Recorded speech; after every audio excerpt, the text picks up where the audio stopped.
Sénégalais qui n'ont cure de la cohésion nationale choisissent cette période de trêve pour s'illustrer, comme à leur habitude, la trompette du dénigrement, de l'insulte à la bouche, voire même de l'industrialisation du mensonge pour se faire remarquer. En effet, mesdames, messieurs, lors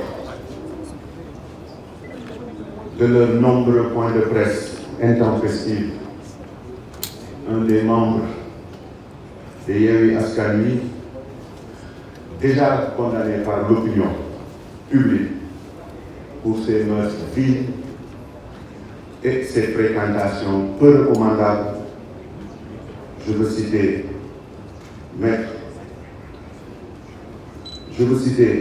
Ousmane Sonko, puisque c'est de lui qu'il s'agit, s'est encore adonné à son activité favorite, consistant à dénigrer ou à entacher l'honorabilité de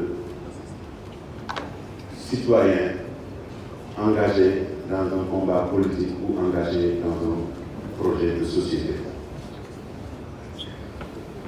Il s'adonne encore à la calomnie, à diffamer et à porter de fausses allégations sur nous.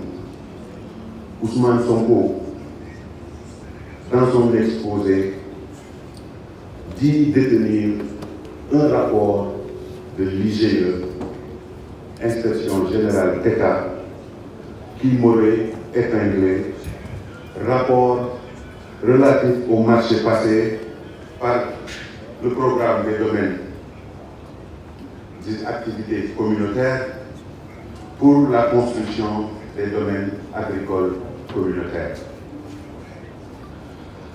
À Ousmane Sonko, je réitère, il n'y a aucun rapport de l'inspection générale d'État relatif au Prodac qui m'incrime, ou plus simplement,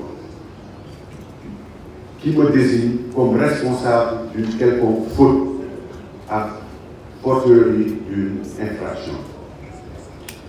Si vous étiez épinglé ou imprégné des dispositifs légaux et réglementaires de notre République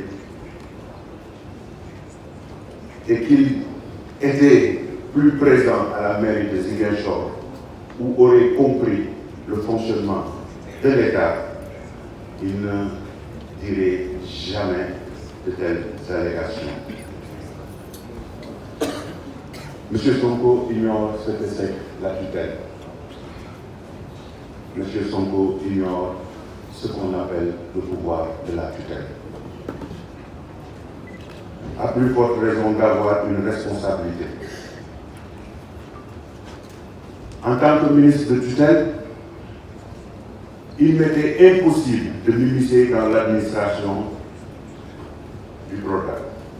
À plus forte raison d'avoir une responsabilité dans la passation de marché, laquelle, sauf délégation, est exclusivement dévolue au coordonnateur du Prodac nommé par décret, par ailleurs administrateur de crédit et ordonnateur de dépenses. Pour quelqu'un qui aspire à diriger notre pays, pour quelqu'un qui se dit candidat, le b.a.-ba de l'administration lui permettrait de comprendre qu'une tutelle technique, surtout pour un projet assimilé à l'agence et qui a un conseil de surveillance avant le ministre de tutelle,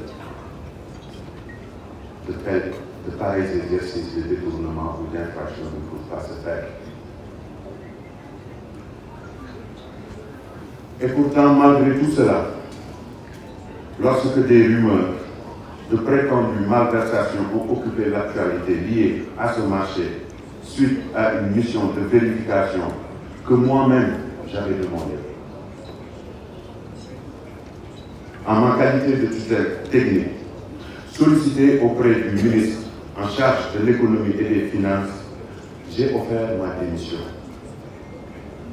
J'ai déposé une lettre de démission à la primature parce que tout simplement la clame publique pensait que j'étais compromis pour laver mon honneur. Et pourtant, malgré tout cela, qu'est-il de lui? Sur lui, les accusations corroborées par des indices graves et concordants pèsent lourdement. La seule fois où vous vous êtes senti, M. Sonko, député, c'est lorsque vous avez eu besoin de l'immunité juridictionnelle que cette fonction vous confère. La même chose, ce n'est plus comme auparavant. On est dans un pays de droit. Je prends l'opinion à témoin, je prends les Sénégalais et les Sénégalaises à témoin. Moi, quand j'accuse une personne, je fournis des preuves. Et l'exercice qui consiste à accuser Ousmane Sonko avec des preuves, après cette étape, on va le démarrer, surtout s'il ne fournit pas le document dont il détient. Il est vrai pour terminer.